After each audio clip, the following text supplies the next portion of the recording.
Greetings, Inanimate fans! This is Matt Harpatrick. In my first Inanimate Insanity review, I mentioned at the end of that video I would do a top list once Season 2 was over. But then, of course, Mifune decided to jump a season to escape from his past, pausing the other one. Well, now that he's finally finished with Inanimate Insanity Invitational and Season 2, I'm finally ready to reveal my personal favorite II players. Ever since the success of Battle for Dream Island, there have been plenty of object shows on YouTube that join in on the fun of having living objects compete for prizes. While there are some that have been a personal favorite to others, Inanimate Insanity is the object show that became popular as BFDI. The major difference between the two is that II is more serialized and progressive in the later episodes and seasons. The result ended up making the show an amazing series by featuring a wide variety of well-developed and relatable characters. Regardless of who won or lost or what was the big reveal behind the show, you still wanted to go to a party with these contestants. Now for this top 10, we're going to look over some of the best players of Inanimate Insanity, all 3 seasons. I will rank them based on their gameplay performance, character arcs, and I will also include their roles outside of the competition. And as always, there will be some major spoilers during this list. If you haven't seen the show nor caught up to it, I recommend watching the series before you continue. But if you've already seen the series or just don't care about spoilers, enjoy the countdown. So grab yourself a jar of cookies because we're going to start from the beginning once more. This is the top 10 Inanimate Insanity Contestants. You don't make me who I am.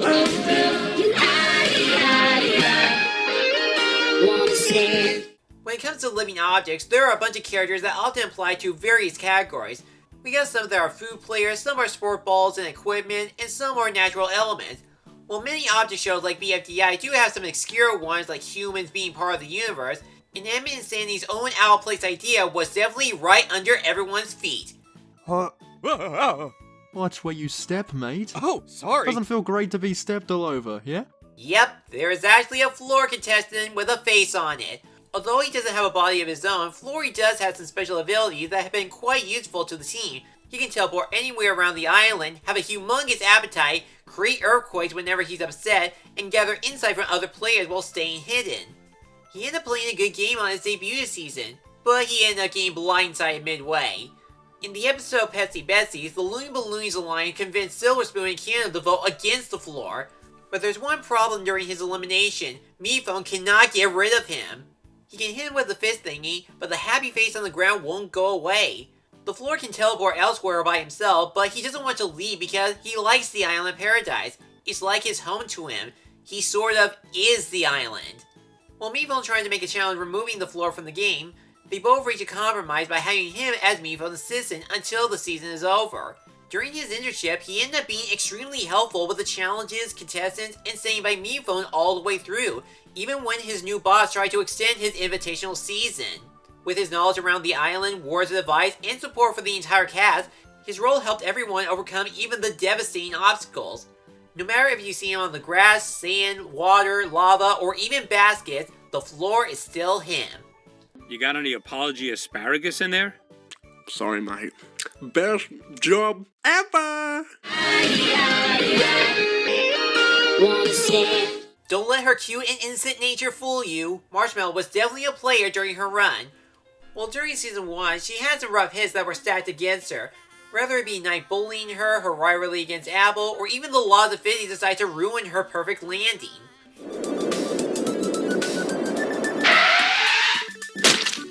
Don't ask me how that works. I thought that only happens in Looney Tunes or Animaniacs. But despite the harsh treatment, Marshmallow never gave up without a fight. In fact, she actually scored Team Epic's first ever victory by using her gravity fail in reverse. Plus, she's shown to be very kind and want to help others when things look bad or that they're under attack. When Mifune 4S tried to take over the show, she bought a time travel remote from Walmart to stop him from killing Mifune 4. During the Christmas episode, she tried to make Apple feel better by dressing up as Santa to regain her holiday spirit. This goodwill would eventually allow both of them to find some common ground and became good friends. While she was happy with many of the activities she did with her new buddy, Apple can get a little carried away on staying by her side. In the episode Let Her Rip with an RIP, Marshmallow is reunited with Bo as a ghost and asks her to scare everyone out of the Purgatory Mansion to win immunity. But when Apple was talking aloud about how she was only using Marshmallow to get herself further, she felt betrayed and wanted nothing to do with the naive fruit anymore. However, she can't help but feel that something is not right. She tried to talk to her other allies, but they're mostly focused on the game than anything. With no one else to turn to, she decided to exit the show's parameters and go back to the mansion to see Bo again. It turns out Bo possessed Apple to say all those mean things during the mansion challenge. The pink spirit did it because without Inanimate Insanity, she doesn't feel complete. Marshmallow, on the other hand, sees the exact opposite. It raises a lot of questions on what is considered real or fake on the show and how the game was messing with everyone's minds. So she decided to leave the game, rekindle her friendship with Apple, and live in the mansion together. She may be done playing and living a happy new life. Marshmallow was definitely a true player indeed. Let's go, Bright Lights! We have this in the bag! In the beginning, there wasn't that much to think about Paintbrush during Season 1. While they have their moments when they and the rest of Team Epic do end up winning some challenges, the most notable moment that Paintbrush got from it is when everyone has been asking if Paintbrush is a boy or a girl. Paintbrush, what are you anyway? Are you serious? I'm obviously a... In Season 2, however, Paintbrush was given a much bigger role and depth that we finally understood them. While Lightbulb was the captain of the Bright Lights, Paintbrush was like a second in command, and they both wanted to make sure that their teammates were able to succeed in challenges. Lightbulb is optimistic and wild creative, but Paintbrush is more serious and does most of the hard work. If things don't turn out okay, or when the other characters start to get on their nerves, Paintbrush's bristles burst into flames and could create a bunch of damage. Deep inside, they want to try their best on being the leaders so they can feel independent. In the episode Alternate Reality Show, Paintbrush at one point did try to go solo and do things their own way, but Paintbrush still liked to have Lightbulb beside them. In addition, this was the episode that finally revealed Paintbrush's gender. The reason why they don't seem to bring it up is because they don't think the others believe that there is a third option.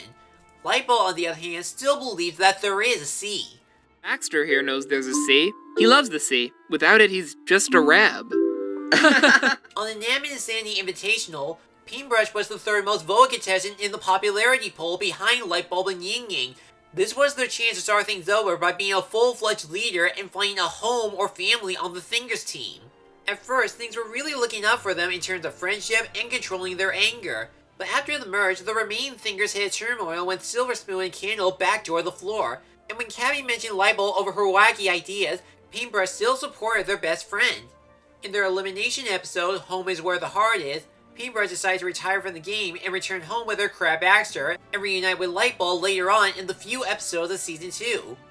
Even though they didn't win a single season of Inanimate Insanity, there will always be a place for Paintbrush inside everyone's hearts. I got you. Do you know what's the biggest challenge of them all? It's the road to redemption. If people want to change for the best, they must start at level 1 before they jump ahead to anything. There are no shortcuts or cheat codes down the path. With Balloon's redemption, it was really a long road for him, but he managed to keep walking without taking any shortcuts. When he became the captain of Team Chicken Legs, he thought he could use his position of power to his advantage by manipulating OJ and Bond to be part of his alliance. But the result ended up making him nothing but a big jerk to Taco, Pickle, Salt, Pepper, and even his own alliance. So they decided to get rid of him on the first ever Halloween special, and no one ever wanted to talk or hang out with him again. OJ wouldn't even let him stay at the hotel or give him another chance. After Season 2 was announced, Balloon joined the show again, giving him a chance to start things over. But you know the old saying, never forget. Hi guys! Do you think OJ will let me walk inside the hotel this time? No, I won't. While there were times Balloon does help the Grand Slams, the teens were still unsure about him, especially Nickel. Suitcase, on the other hand, was more open to hearing from him. Balloon explained all of his Season 1 stunts were nothing but an act he created. He thought being the stern and assertive leader was how you were going to win the competition. And when OJ took over Meephone's hosting job and unfairly eliminated Suitcase, Balloon stood up for his new best friend. Although Baseball and Nickel got their alliance member back, Nickel still had some doubts about Balloon changing. He thought he might betray or screw things up again. The Maze and Bucket Brigade challenges were making things much harder on trusting him. The pressure was weighing on Balloon severely on being a failure, so he decided to vote himself out of the game. Yasuke chose to stand up for Balloon like he did to her, by eliminating Nickel. Eventually, he became a full resident at Hotel OJ and managed to mend some bridges. Then he was picked as a favorite to join Season 3, where he has to team up with his old Grand Slammer, Nickel. They both agreed to team up and control the votes on the singers team. At one point, Balloon was given the option by Tico to just forget about Nickel due to his sarcastic and immature behavior, but he decided to not backdoor him and they were no longer enemies. Once the team swapping began, Nickel asked Tetsu to keep an eye on Balloon to make sure he's okay. Even when the walking coin was paranoid over having good luck to complicate their relationship, the two somehow managed to put aside their differences in the past. Although Balloon came in second place, he was still proud of what he accomplished in Season 3. For the first time ever, he doesn't feel like a failure. Congratulations, Balloon! Your social game sure is strong. Also, he forgot a vote? Really? That was so lame. Poetic! Another contestant that went through a redemption arc is Taco. However, unlike Balloon's journey, her road was far different and complicated. At first, she seems like Inanimate Insanity's version of Rocky from BFTI, fully brainless, naive, spitting out lemons, and saying a bunch of random catchphrases. Yet there's something very unusual about her. She's not armless, she is considered indestructible, she can speak fluently, she's even a super genius. You have arms, and you're talking fluent English, and you're... Sour cream! Oh, there it goes. Nobody seems to question who Taco really is. Some say she's clueless, others say she's a wild card, but Pickle sees her as a best friend to him. With this team up and her unpredictability, Taco was able to win immunity challenges both individually and on Team Chicken Leg. She was even this close on winning Season 1 until OJ caught up and beat her. That was when she decided to show everyone her true nature. She was only pretending to be a dumb Taco so that no one would see her as a threat and get the viewers to like her to stay in the game. On top of that, she lied to Pickle, the only person who rooted for her, about their friendship. She tried to run away with the $1 million case, but OJ defeated her, and the prize was just in the bank the whole time. After the season was over, Taco went into hiding, only sending apology letters to Pickle with no avail. It wasn't until halfway through Season 2 where she formed an alliance with Microphone to split the prize money. She helped her new ally on becoming more than just a comic relief, and learned that her partner managed to play the game in her own special way. But when the competition got to Taco for the worst, Microphone didn't like the choices they made onto others, including stealing Tetsu's inventions and leaving her and Lightball in an alternate reality, leaving Nightfall to his doom on the minecarts, and kidnapping Meatpad so they can go up into space and cause a mass panic towards Fan, Tetsu, and the Light Shimmers. Microphone didn't want to play the game that way, not with that type of recognition. So she quit, leaving Taco alone with Meatpad as her hostage/guidance. In the episode Truth or Flare, she decided to pursue a new goal. If she can't win the prize, nobody can. She took part in Meatphone's Honesty Challenge and hopes the Final Four will all quit the game. But it didn't work. They ended up turning the tables on her over her fear on confronting Pickle. Although Meatphone recovered her after the challenge, Meatpad quit being his assistant and decided to help Taco with her past relationships with Microphone and Pickle. Pickle still hadn't forgiven her for using him, but Mike was willing to give her another chance, under one condition: no more hiding secrets from each other. With the game finally over, both in and out, Taco can now begin a brand new start. No more hiding. Every fan wants to compete on their favorite reality show, not to show that they're the best of the best, but for the experience of a lifetime, and Fan is one of those lucky contenders. He's known to be an expert of the game's structure in terms of winnings and challenges.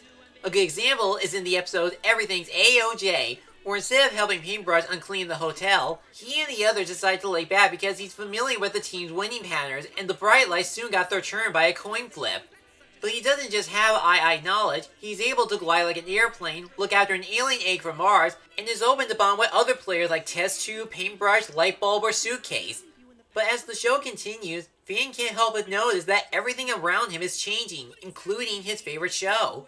From having a non-elimination episode in Mazed and Confused, to Meatphone invoking the Her Loss clause when Marshmallow decided to leave the show. What if what's around us is changing? Because we're changing. In the episode Mind Your Business, he freaked out over the alien egg hatching because he was too afraid that things won't really be the same anymore. Despite being eliminated on the same episode, he still came back for the alien egg only to be abducted by the aliens themselves. He learned that 2 eggs were stolen from them by Steve Cobbs and his Meeple army, and keeping them safe wasn't helping at all. So he apologized to the baby Shimmer and finally accepts the changes in his life, and making a podcast known as Fans Fantastic Features, where he hangs out and chats with fellow people at the hotel. In Inanimate Insanity Invitational, he participated in his favorite show again, but he didn't last long. He got into an argument with Cabby over the files she wrote about him. It didn't seem to reflect the current up-to-date fan after his arc in Season 2. Ironically, he wasn't upset that he lost again and didn't seem to hold a grudge against Cabby. Even after Walkie Talkie offered him another chance to rejoin, he chose not to stay on Devon Island and just go home. After Invitational was over, he, Paintbrush, and Tetsu went on a quest to find the last missing alien egg. But during their search, Fan cracked the code where it could be. Inside MePhone 4. That's how he can recover everyone and generate new things while the other Meeples are pretty much defective. He's a smart blogger with an open mind to anything. Fan is the #1 Inanimate Insanity fan that everybody wants to be. Yeah, things will be different. But that's okay. 'Cause we got it.